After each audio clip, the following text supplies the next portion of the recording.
سبحانك لا علم لنا إلا ما علمتنا إنك أنت العليم الحكيم. رب اشرح لي صدري ويسر لي أمري واحلل عقدة من لساني يفقهوا قولي. اللهم رب زدني علما ربنا يسر ولا تعسر وتمم بالخير.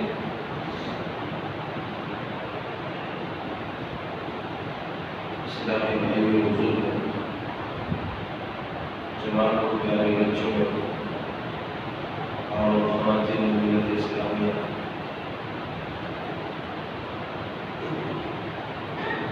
اللہ لا شریک خالق العالمین رب العالمین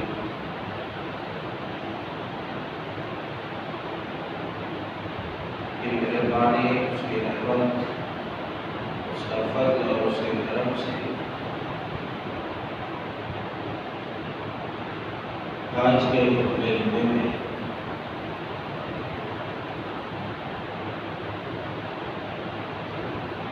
گزشتہ جوان جس موضوع پر باتیں آئی تھی، نماز چھوڑنے والے کون لوگ ہیں، اسی ضمن میں چل پاتے ہیں انشاءاللہ آپ کے ہوش گزار کرنے کی کوشش کر رہا ہوں۔ اللہ رب العالمین ہمیں صحیح صحیح اس کے جملہ حقوق کے ساتھ پہنچانے، ہم سب کو سننے اور اس پر عمل کرنے کی توفیق عطا فرمائے۔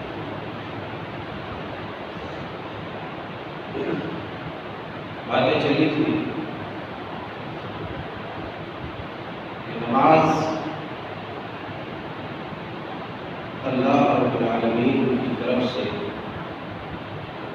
محبت کا ایک تحفہ اور گفٹ ہے، جس گفٹ کو دینے کے لیے رب العالمین نے ایک ہی رات میں اپنے محبوب رسول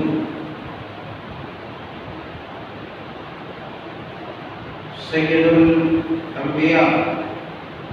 امام المتقین والابرار جناب محمد رسول اللہ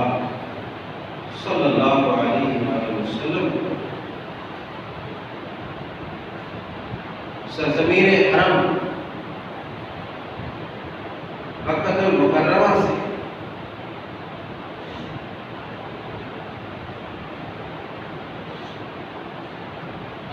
سرزمین فلسطین مسجد الاقصی جسے قبلہ اول کے نام سے جانتے ہیں، فلسطین تک کا سفر کرایا اور اسی رات وہاں پر مسجد الاقصی میں جملہ انبیاء کرام علیہ الصلوۃ والتسلیم کی امامت کرانے کے بعد آپ کو اسی رات اس روئے زمین سے لے کر کے پہلے، دوسرے، تیسرے، چوتھے، پانچویں، چھٹے، ساتویں آسمان تک، عرش تک کا سفر آپ کو کرایا۔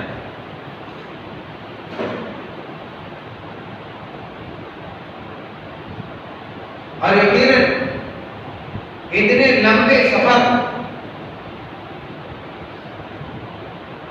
جس سفر کے بارے میں اگر انسان قدم سوچے تو کبھی اسے قبول نہیں کر سکتا، کبھی قبول نہیں کر سکتا،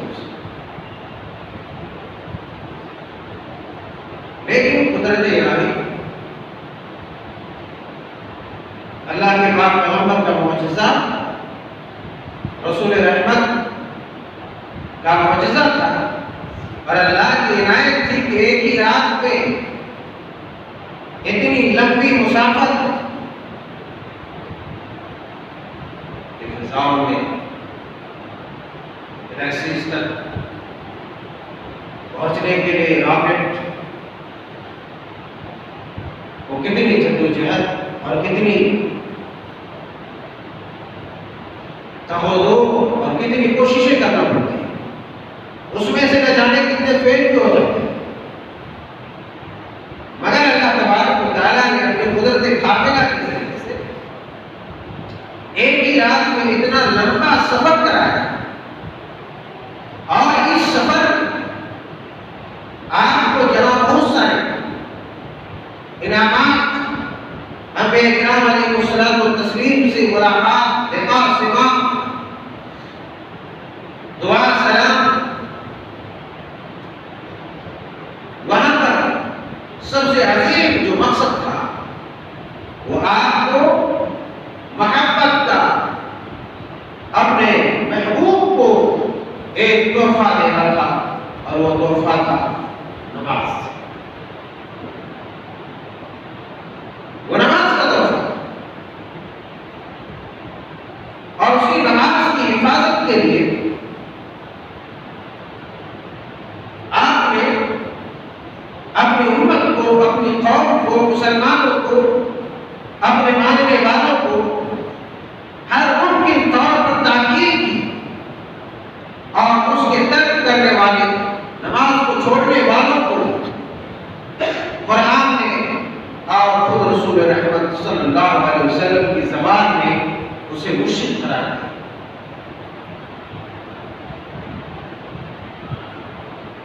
کیونکہ اتنے بڑے تحفے، اتنی بڑی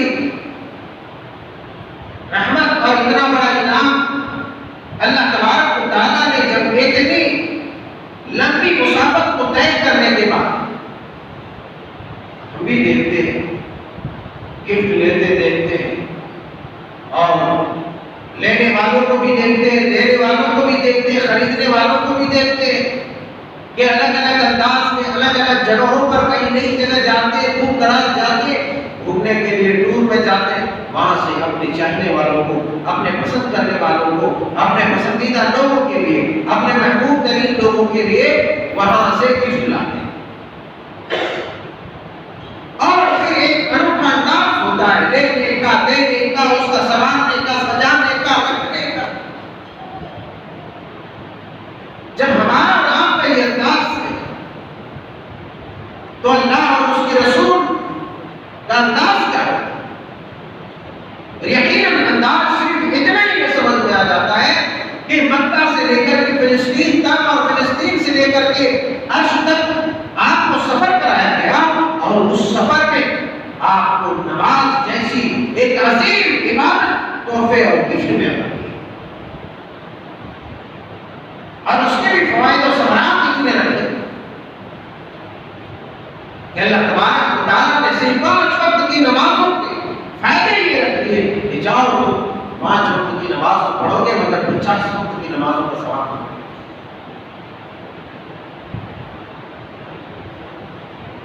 اب اتنی محبت کے ساتھ اللہ تبارک و تعالیٰ نے جو گفٹ، جو تحفہ اپنے پیغمبر، اپنے رسول رحمت کو دے کر کے بھیجا، اور آپ نے ہم تک یہ گفٹ اور تحفہ پہنچایا، اب ہم اسے کس انداز میں اس کی حفاظت اور اس کی جو قدر کرتے ہیں، وہ ہمارا ایمان ہوتا ہے۔ اگر ہم اسے ٹھکراتے ہیں تو ہم سے بڑا بدنصیب، بدبخت کوئی نہیں ہو سکتا، ہم سے بڑا محبوب کوئی نہیں ہو سکتا، اور اس تحفے کو لیے بغیر، اس تحفے کی حفاظت کیے بغیر کوئی بھی مسلمان نہیں رہ سکتا۔ جیسا کہ گزشتہ خطبے میں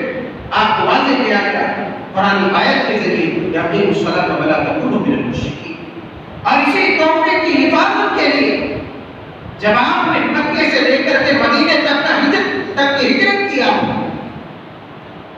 سب سے پہلے جہاں آپ کو ضرورت پڑی جمعہ کی، وہاں آپ نے جمعہ کی نماز ادا کی، خطبہ دیے، اور آپ کو معلوم ہونا چاہیے کہ اسی نماز کی حفاظت کے لیے مقام قباء میں مسجد قباء تعمیر کی، سب سے پہلے مسجد تعمیر کی مقام قباء میں، اور آج اسی مسجد میں اللہ تبارک و تعالیٰ نے اپنے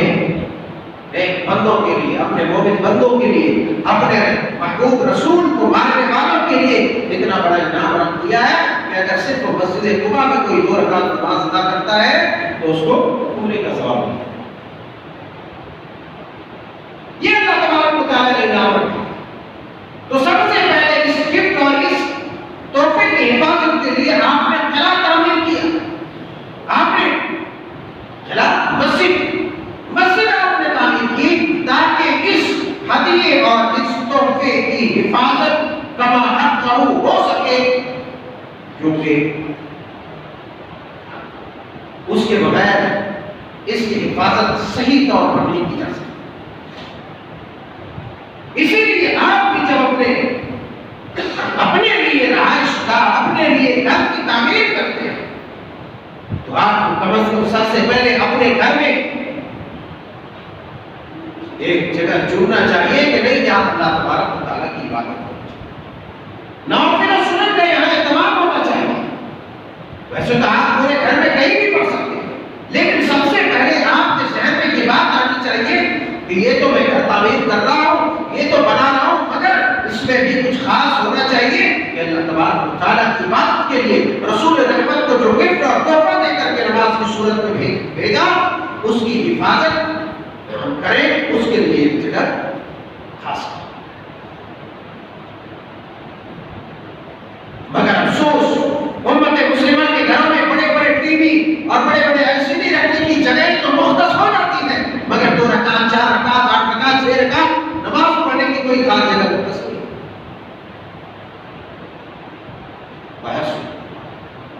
تو اس کی حفاظت رسول اللہ صلی اللہ علیہ وسلم جب مقام قباء میں پہنچے تو مسجد قباء سب سے پہلے وہاں تعمیر کی۔ مدینہ پہنچے، گھر تعمیر کرنے کی آپ کو بات نہیں کی، آپ نے کوٹھی بلڈنگ تعمیر کرنے کی بات نہیں کی، بلکہ سب سے پہلے مسجد تعمیر کرنے کی بات کی اور پھر مسجد نبوی کی بنیاد رکھی۔ یہ کس لیے تھی؟ یہ اس لیے تھی کہ اس ہدیے کی، اس گفٹ کی، اس تحفے کی حفاظت کر سکے۔ آپ کو بھی شادی میں، بیاہ میں دوست احباب کے گھر جانے والے 2 کانچ کے گلاس لا کر کے دے دیتے، گھڑی لا کر کے دے دیتے، کوئی کچھ لا کے دے دیتے، تو آپ جو ہے ایک مخصوص جگہ پر شیشے میں سجا کر کے اس کو رکھتے ہیں تاکہ یادگار کے طور پر اسے رکھا جائے۔ آپ بھی اپنے دلوں میں یادگار کے طور پر اسے جو ہے نصب کر دیں اور اس کی کما حقہ حفاظت کے لیے آپ مسجد کے دروازے کو کھٹکائیں۔ جب مسجد میں اذان ہو آپ آ کر کے مسجد کو اس کی حفاظت کریں، مسجد سے آپ کا گزر ہو، آپ سفر سے کہیں سے واپس آئے، مسجد کھلی ہے، مسجد میں آ کے 2 رکعت نماز پڑھیں۔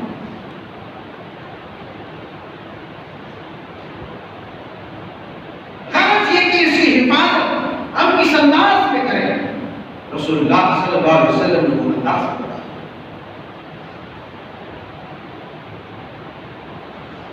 جب کہ اللہ تبارک و تعالیٰ نے اتنے فائدے اور اتنے منافع اس کے اندر رکھے جس کا ہم اندازہ نہیں کر سکتے۔ گھر سے مسجد کی طرف آنے والے معمولی انداز میں آتا ہے، جاتا ہے، چلتا ہے، مگر اسے احساس نہیں ہوتا کہ گھر سے جب ایک قدم مسجد کے لیے اٹھتا ہے، اللہ کے پیارے حبیب علیہ السلام فرماتے ہیں کہ اس کا ایک قدم جو اٹھتا ہے اور زمین پر پڑتا ہے، اس کا ایک گناہ معاف کیا جاتا ہے۔ دوسرا قدم اٹھتا ہے زمین سے اور دوسرا قدم جب زمین پر پڑتا ہے تو اس زمین پر پڑنے والے قدم کے ساتھ اس کے ایک درجے کو بلند کیا جاتا ہے۔ گھر سے آپ چل کر کے آ رہے مسجد کی طرف، گھر سے مسجد کی طرف چل کر کے آ رہے، آپ نے کچھ نہیں کیا، نماز کے لیے آیا، آپ ایک قدم اٹھا رہے ہیں، اللہ تبارک و تعالیٰ اس کے ذریعے سے آپ کے گناہ معاف کر رہے ہیں۔ دوسرا قدم اٹھا رہے ہیں، زمین پر رکھ رہے ہیں، اللہ تعالیٰ آپ کے درجے کو بلند کر رہا ہے، آپ کا مقام اونچا کر رہا ہے، آپ کی عزت بڑھا رہا ہے، آپ کے مقام کو بلند کر رہا ہے۔ آپ صحیح طریقے سے سنت کے مطابق وضو کرتے ہیں،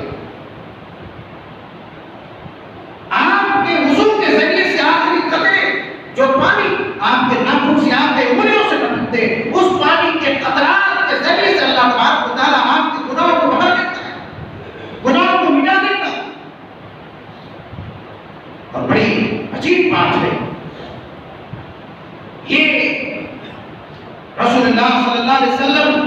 کہ محبت میں نعرے لگا لینا بہت آسان ہے،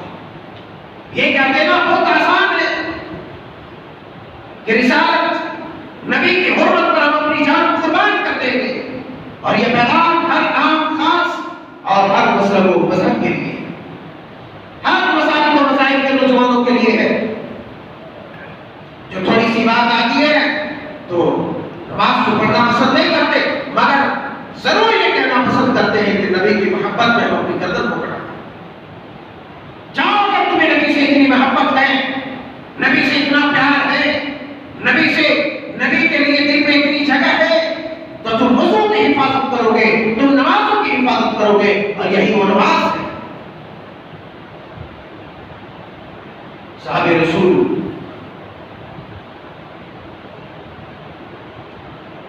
ابھی کعب اسلمی رضی اللہ تعالی نبی صلی اللہ علیہ وسلم کی خدمت عالیہ میں آپ کی خدمت میں اکثر رہا کرتے ہیں، خادم رسول ہے۔ صفہ جہاں پر صحابہ اکرام رضوان اللہ علیہ اجمعین تعلیم حاصل کرتے تھے،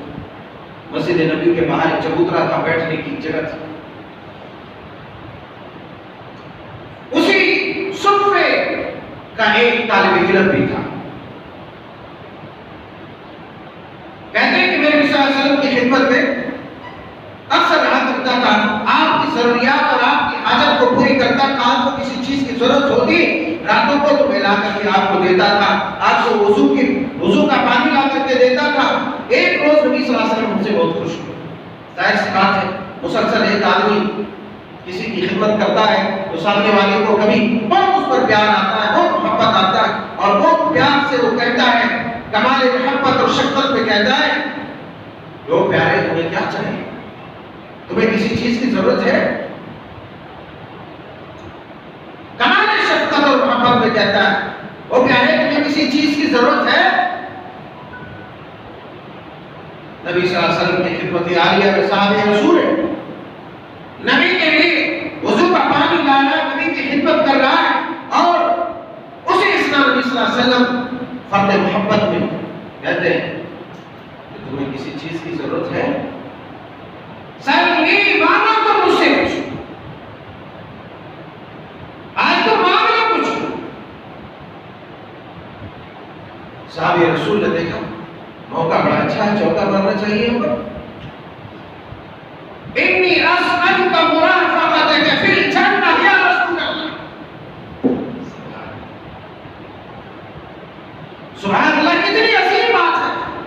کہنے لگا، اے اللہ کے پیارے حبیب علیہ السلام، میں آپ سے جنت میں آپ کی دوستی، آپ کی رفاقت، آپ کی قربت، آپ کی صحبت چاہتا ہوں کہ جنت میں آپ سے ملاقاتیں ہو سکے، آپ کے ساتھ میں رہ سکوں۔ انی اسألک مرافقتک فی الجنہ، ہم ہوتے تو ہوتا ہو، ہم کہتے تھے مدینہ کے تاجدار نے، امام الانبیاء نے کہا ہے مانگ لے، کیا کیا مانگنا ہے؟ ہم تو بولتے تھے فلانی گاڑی چاہیے، فلانے ہمارے لیے کوٹھی کے لیے دعا کر دیجئے کہ ہم ایسے جو ہے بلڈنگ بنا لیں، یہ کر لیں، دنیا ترقی کر لیں۔ لیکن قربان چاہے صحابہ رسول پر، ذہن کس قدر تیز کہ دیکھا فوراً لمحے بھر میں دنیا کے اندر کوئی ایسی چیز نہیں، ہاں ایک چیز ہے، اگر وہ مل جائے تو منافع ہے، منافع ہے۔ کہنے کی دیر تھی، سر نہیں، مجھ سے مانگو، کچھ مانگو آج میں تم سے بہت خوش ہوں، میری جو خدمت کرتے ہو میں بہت خوش ہوں، لے لو کیا لینا، مانگو۔ کروڑپتی بننے کا بھی موقع تھا، ارب پتی کھرب پتی بننے کا بھی موقع تھا، لیکن دائیں بائیں اسے کچھ بھی نظر نہیں آیا۔ کہنے لگا انی اسألک مرافقتک فی الجنہ، اے اللہ کے رسول صلی اللہ علیہ وسلم، میں جنت میں آپ کی رفاقت چاہتا ہوں، جنت میں آپ کی دوستی چاہتا ہوں، آپ کے ساتھ رہنا چاہتا ہوں، آپ سے ملاقاتیں چاہتا ہوں۔ اللہ اکبر۔ آپ نے فرمایا غیر ذلک، اس کے علاوہ اور کچھ بھی ہے تمہارے پاس؟ کیونکہ سوال کوئی معمولی نہیں تھا، سوال کوئی معمولی نہیں تھا، سوال بہت بڑا تھا، بہت بڑا سوال تھا۔ کہنے لگا او غیر ذالک، اس کے علاوہ اور کچھ مانگتے ہو تم؟ کہا نا نا نا ہوا ذاکا،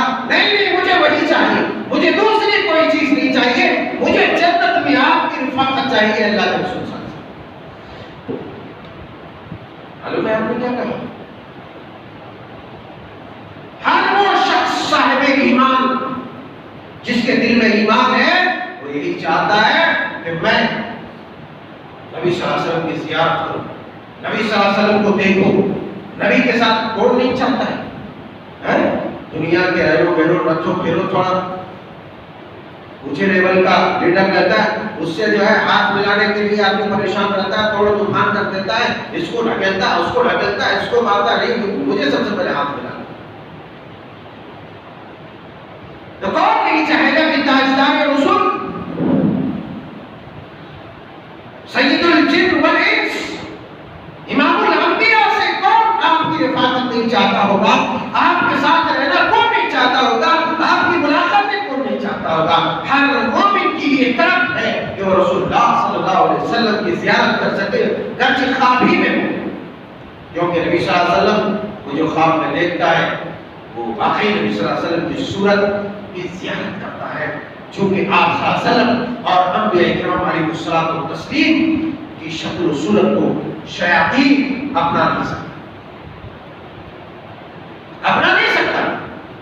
تو ہر ایک مومن کی یہ طلب ہوتی ہے، اگر آپ چاہتے ہیں کہ آپ بھی نبی صلی اللہ علیہ وسلم کی رفاقت حاصل کر لیں، تو آپ نبی صلی اللہ علیہ وسلم کے اس جواب جو اپنے شاگرد رشید کو دیا اس پر آپ عمل کریں۔ آپ نے کیا فرمایا؟ فَعِنِّي عَلَى نَفْسِكَ بِكَثْرَةِ السُّجُودِ، کہ بہت زیادہ سجدوں کے ذریعے سے، یعنی نوافل نماز کے ذریعے سے تم اپنی اس خواہش کی تکمیل اور اس کے حصول کے لیے میری مدد کرو۔ کیا کہا؟ مطلب یہ ہوا کہ اے میرے شاگرد رشید، اے میرے دوست، اے میرے صحابی، اے میرے ساتھی، میری مدد کرو، یعنی کثرت سے نوافل پڑھو، کثرت سے نمازیں ادا کرو، نفلی نمازیں، تاکہ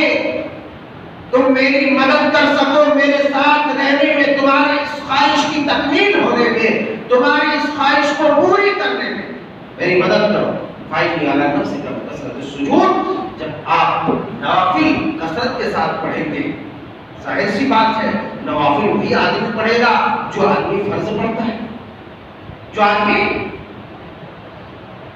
صلاۃ مکتوبہ کی حفاظت کرتا ہے، فرائض کی حفاظت کرتا ہے، وہی آدمی سنتوں کی حفاظت کرے گا، وہی آدمی نوافل کی حفاظت کرے گا، اور جو آدمی صرف رسمی طور پر فرض ادا کرتا ہے، نہ وہ صحیح طریقے سے فرض ہی ادا کرے گا، نہ سنن و نوافل ادا کرے گا، نہ سنت نمازیں ادا کرے گا، نہ نفل نمازیں ادا کرے گا، کیونکہ وہ تو بیچارہ زبردستی کسی نہ کسی طریقے سے آیا، ہر نماز ختم ہو بھاگنا ہے بس۔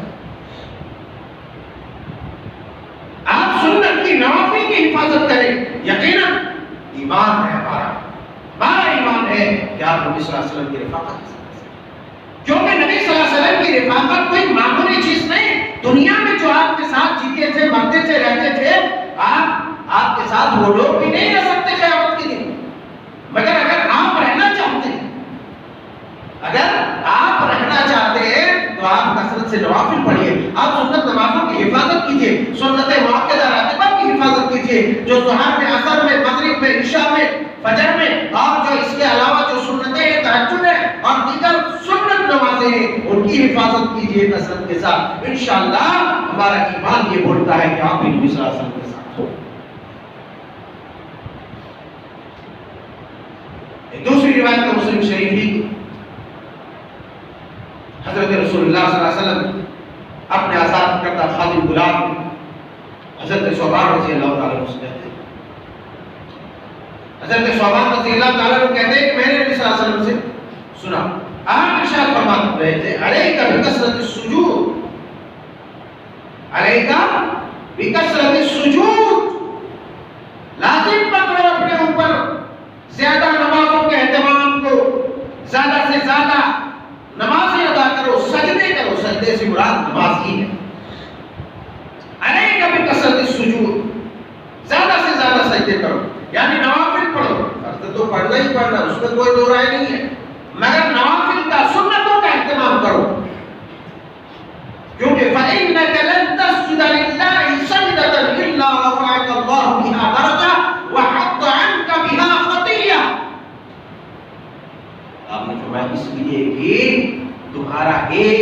سجدہ یعنی تمہاری ایک نماز، تمہارا ایک سجدہ، فَإِنَّكَ لَن تَسْجُدَ لِلَّهِ سَجْدَةً إِلَّا رَفَعَكَ اللَّهُ بِهَا دَرَجَاتٍ، وہ ایک سجدہ تمہارا، تمہاری ایک نماز، ایک سجدہ اللہ تبارک و تعالیٰ کے یہاں تمہارے درجے کو بلند کرتا ہے، تمہاری عزت کو بڑھاتا ہے، تمہارے مقام و مرتبے کو بڑھاتا ہے۔ یہی وجہ ہے جو آدمی کثرت سے نمازوں کا اہتمام کرتا ہے، فرائض و سنت کا اہتمام کرتا ہے، پابندی کے ساتھ مسجدیں آتا ہے اور جماعت کے ساتھ نمازیں ادا کرتا ہے، اللہ اکبر، سبحان اللہ وبحمدہ، سبحان اللہ العظیم، دیکھتے دیکھتے بعض دفعہ گمنام آدمی جسے دنیا بالکل نہیں جانتی، وہ کہاں سے پردیسی آیا ہے، کہاں کام کرتا ہے، کیا کرتا ہے، مگر پابندی کے ساتھ نمازوں میں آتا ہے، پابندی کے ساتھ نمازیں ادا کرتا ہے، دنیا اس سے محبت کرنے لگتی ہے، دنیا اس کا احترام کرنے لگتی ہے، بڑے کیا، بزرگ کیا، بوڑھے کیا، جوان کیا، سب اس سے سلام کرنے لگتے ہیں، بھائی بھائی بھائی بول کر کے بڑے عزت کے ساتھ، بڑے احترام کے ساتھ، بڑے وقار کے ساتھ، بڑے سنجیدگی کے ساتھ اس سے محبت کے ساتھ بات کرتے ہیں، سلام کرتے ہیں، مصافحہ کرتے ہیں، حال احوال معلوم کرتے ہیں، خیریت معلوم کرتے ہیں، ہے کہ نہیں ہے؟ یہ دیکھتے دیکھتے یہ برکت جس چیز کی ہے، فَإِنَّكَ لَن تَسْجُدَ لِلَّهِ سَجْدَةً إِلَّا رَفَعَكَ اللَّهُ بِهَا دَرَجَاتٍ، آپ کا ایک سجدہ اللہ تبارک و تعالیٰ کے آپ کے درجے کو بلند کرتا ہے، آپ کی عزت کو بڑھاتا ہے، آپ کے وقار کو بلند کرتا ہے۔ مگر اس کے برعکس وہ آدمی جو چاہے دنیا میں بہت فیمس ہو ادھر ادھر، مگر وہ فیمس ہونے کے باوجود بھی گمنام ہی رہتا ہے، کیونکہ اس کے یہاں نیک نامی نہیں ہے، لوگوں کے دل میں حقیقی محبت اور عزت اس کے لیے نہیں ہے۔ اس لیے یہ جس چیز سے عزت ملتی ہے اس چیز کو اس نے نظر انداز کر دیا ہے۔ اللہ کا یہ تحفہ نماز گفٹ جو معراج میں دیا، اور یہی وجہ ہے کہ معراج میں جا کر کے نماز تحفتاً ہدیتاً اور گفٹ کی شکل میں ملا۔ سرور کونین نے کہا الصلاۃ معراج المؤمن، یہ مومن کا معراج ہے نماز۔ نبی صلی اللہ علیہ وسلم جب معراج میں گئے تو اللہ تبارک و تعالیٰ سے بات کی۔ ہمارا عقیدہ قرآن کا عقیدہ، سنت کا عقیدہ، نبی کا عقیدہ، صحابہ کا عقیدہ، سلف کا عقیدہ، محدثین کا عقیدہ کیا ہے کہ اللہ تبارک و تعالیٰ سے بات کی۔ اللہ تبارک و تعالیٰ کو آپ نے دیکھا نہیں، جیسا کہ بعض لوگ بڑے زور شور کے ساتھ بیان کرنے لگتے ہیں کہ اللہ تبارک و تعالیٰ کو دیکھا نبی صلی اللہ علیہ وسلم نے، اور قریب ہوا اور قریب ہوا، مگر آپ نے دیکھا نہیں، اس لیے کہ دنیا کی آنکھیں اللہ کو نہیں دیکھ سکتی۔ آپ دیکھیں گے جب آپ جنت میں جائیں گے، جنتی آنکھیں اللہ تبارک و تعالیٰ کی زیارت کر سکتی ہے، اللہ کا دیدار کر سکتی ہے، دنیا کی کوئی بھی آنکھیں نہیں کر سکتی، چاہے کسی نبی ہو، ولی ہو، پیر ہو، بزرگ ہو، پیغمبر، کوئی بھی نہیں، کوئی بھی اللہ کو نہیں دیکھ سکتا اس دنیا کی آنکھوں سے۔ اس لیے نبی صلی اللہ علیہ وسلم نے اللہ تبارک و تعالیٰ سے باتیں کی، اور آپ بھی نماز میں بات کرتے رہتے ہیں اپنے پاک پروردگار سے۔ الصلاۃ معراج المؤمن، اے مومنوں کی جماعت، یہ نماز تمہارے لیے معراج ہے۔ تم نماز میں کھڑے ہوتے ہو ادب کے ساتھ، احترام کے ساتھ اللہ تبارک و تعالیٰ کے حضور، اور اللہ تبارک و تعالیٰ سے بات کرتے ہو الحمدللہ رب العالمین۔ اس کا جواب اللہ تبارک و تعالیٰ ادھر سے دیتا ہے، الرحمن الرحیم اس کا جواب اللہ دیتا ہے، مالک یوم الدین اس کا جواب اللہ تبارک و تعالیٰ دیتا ہے۔ آپ سجدے میں ہیں، رکوع میں ہیں اور تشہد میں ہیں، کسی بھی حالت میں نماز میں ہیں، آپ دعا کر رہے ہیں، اللہ تبارک و تعالیٰ آپ کی دعاؤں کا جواب دے رہا ہے۔ یہی آپ کی بلندی ہے، یہی آپ کا معراج ہے، یہی آپ کا وقار، آپ کی عزت اور آپ کی بزرگی اور برتری ہے۔ اللہ تبارک و تعالیٰ نے آپ کے لیے انعام رکھا ہے۔ میں عرض کر رہا تھا کہ آپ کا ایک سجدہ آپ کو بلندی عطا کرتی ہے۔ وَحَتَّى عَنْكَ خَطِيئَةً، وَحَتَّى عَنْكَ بِهَا خَطِيئَةً، اور آپ کا وہ سجدہ آپ کے گناہوں کو مٹا دیتا ہے۔ نمازوں میں یہ برکتیں ہیں، یہ ثمرات ہیں، یہ فضیلتیں ہیں، مگر نمازیں چھوڑنے والے کون لوگ ہیں؟ نمازوں میں سستی کرنے والے کون لوگ ہیں؟ نمازوں کا مذاق بنانے والے کون لوگ ہیں؟ نمازوں کا مذاق بنانے والے، نمازوں میں سستی کرنے والے، من چاہی نماز پڑھنے والے، جب دل کیا تب نماز پڑھ لیے، جب موسم آیا نماز پڑھ لیے، سورج گرہن لگ گیا، چاند گرہن لگ گیا، مسجد میں اعلان ہو گیا، لوگ بڑا بڑھانے لگتے، کوئی اور موقع رہا لوگ بڑا بڑھانے لگتے۔ آؤ، بنا نہیں ہے، بنا نہیں ہے، آپ چل کر کے آؤ، یقیناً فائدہ ہے،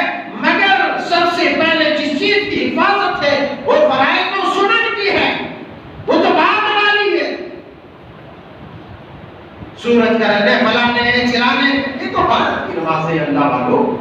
تم پہلے کیا نا اپنی ثابت قدمی بتاؤ، ورنہ تمہاری یہ سستی کے بارے میں رب فرماتا ہے کلام حکیم کے اندر وَإِذَا قَامُوا إِلَى الصَّلَاةِ قَامُوا كُسَالَىٰ يُرَاءُونَ النَّاسَ وَلَا يَذْكُرُونَ اللَّهَ إِلَّا قَلِيلًا. منافقین کے بارے میں فرمایا یہ منافقین، یہ بدترین کافر، یہ بدترین مشرک، یہ بدترین دشمن الہی، یہ بدترین دشمن رسول، یہ بدترین دشمن مسلمان، دشمن اسلام، منافقین کی جماعت کے بارے میں فرمایا یہ منافقین جب نماز میں کھڑے ہوتے ہیں تو اذا قاموا الى الصلاة قاموا كسالى، سستی کے ساتھ اسی طرح پڑے آ کر کے نماز ادا کر لیتے ہیں، پڑھ لیتے ہیں، مگر اس کا مقصد اور اس کی نیت یہ نہیں ہوتی کہ اللہ تبارک و تعالیٰ کی عبادت کریں، سستی کے ساتھ کھڑے ہوتے ہیں. ہم میں سے بھی بعض لوگ چھوپڑا وپڑا بگاڑ کے منہ لٹکا کے جیسے تیسے ساری دنیا میں دعوتوں میں جائیں گے، لوگوں کے سامنے جائیں گے، دنیا والوں کے سامنے ایک دم ہاؤس بن کر کے جائے گا تو دیکھنے میں دورے سے بھی زبردست دکھے، مست دیکھنے والا فریفتہ ہو جائے، مگر اللہ کے سامنے منہ لٹکا نہ صحیح سے وضو کر رہا ہے، نہ کپڑے صحیح سے کھڑا ہے، پہ کیا کھڑا ہے؟ اگر اس کے ساتھ احترام کے ساتھ کھڑے ہو جاؤ، اللہ کے اندر سستی کرنے والے نماز میں ہمت دکھاؤ، طاقت دکھاؤ. کاہے کے لیے طاقت ہے؟ دنیا کا سارا کام پورے طاقت کے ساتھ تم کرو، اللہ کے سامنے کھڑے ہو تو تمہارے پیر ایسا ہے، دوسرا ایسا لٹکا ہوا ہے، ہاتھ ایسا لٹکا ہے، ہاتھ یہاں چلا جائے، ارے ہاتھ تو یہاں باندھنے کا، تم یہاں کھڑے نہیں آتا ہے پگلے، ہاتھ سینے میں باندھنے کا، یہ سستی کے مارے یہاں آ کے باندھنا کاہے نہ کرتے ہیں. وَإِذَا قَامُوا إِلَى الصَّلَاةِ قَامُوا كُسَالَىٰ يُرَاءُونَ النَّاسَ. یہ تو روایت پوری کرنے کے لیے، لوگوں کو دکھانے کے لیے نماز پڑھنے کے لیے آ رہا، اور سستی کرنے والے یہ لوگ نماز پڑھیں، سستی کے ساتھ کھڑا تھا. وَلَا يَذْكُرُونَ اللَّهَ إِلَّا قَلِيلًا. یہ عبادت نہیں کرتے، یہ ذکر نہیں کرتے، یہ تھوڑا ہی کرتے اور دکھانے کے لیے. تو نمازوں میں سستی مت کرو. اللہ کے رسول صلی اللہ علیہ وسلم دنیا کائنات میں موجود لوگوں کو جہنم سے آزاد کر کے جنت میں لے جانے والے، مگر اللہ نے اپنے رسول کے زبان اس بات کا اعلان کروا دیا کہ آپ بتا دیجئے فَوَيْلٌ لِّلْمُصَلِّينَ، کچھ نمازی لوگ جہنم میں جائیں گے، ویل میں جائیں گے، تباہی ہوگی اس کے لیے. کون نمازی ہیں؟ الَّذِينَ هُمْ عَنْ صَلَاتِهِمْ سَاهُونَ الَّذِينَ هُمْ يُرَاءُونَ. یہ وہ نمازی ہیں جو سستی کرتے ہیں، جب دل کیا پڑھ لیا، نہیں دل کیا نہیں پڑھا، دل کیا سویا رہا، دل کیا اٹھ کے آ گیا. ایسے لوگ جہنمی ہیں، بدترین قسم کے جہنم کی بات میں جائیں. اور یہی بات اللہ نے دوسری جگہ فرمایا کہ نمازوں کی حفاظت کرنے والے انبیاء، صدیقین، صالحین نیک لوگ ہیں، چھوڑنے والے لوگ نا خلف نا اہل ہیں. فخلف من بعدهم خلف اضاعوا الصلاة واتبعوا الشهوات فسوف يلقون غيا. نا خلف نا اہل لوگ ہیں جو نمازوں کو چھوڑتے ہیں، نمازوں کو ضائع کرتے ہیں اور اپنے شہوات، اپنے خواہشات کے پیچھے بھاگنے والے لوگ ہیں. اور یہی لوگ جہنم کی وادی غیر کے اندر داخل ہونے والے لوگ ہیں جو انتہائی خطرناک قسم کی وادی کے اندر ہیں. فسوف يلقون غيا،